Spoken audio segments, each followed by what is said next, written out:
I think for a long time my identity got wrapped all around Columbine because that's how everybody knew me. I don't live there anymore. Craig Scott's connection to Columbine is different from most.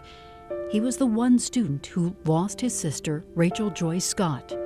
He also watched his two friends, Matt and Isaiah, die. Yeah, it absolutely changed the course of my life. I don't even know what I would be doing now, 20 years later. He says through counseling, family, forgiveness, and faith, he's turned his pain into purpose. I believe that we automatically negate negative things by focusing on the right things. And by trying to see something good through all of this over the years has helped me be focused on the good and help me heal. I've spoken to over 1 million students in live settings and had thousands of one-on-one conversations with students. And he's out there hugging, touching, and talking through a program called Value Up. And his message to young people, you are worthy. Something that took time for Craig himself to learn.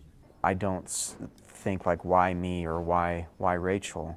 I've seen so much good come out from sharing her story in schools. As I began to share Rachel's story, I realized the impact that it was having on other people. Craig's dad, Daryl Scott, also spends most of his days sharing Rachel's story in a program now in schools around the world called Rachel's Challenge, making our schools a kinder and more compassionate place.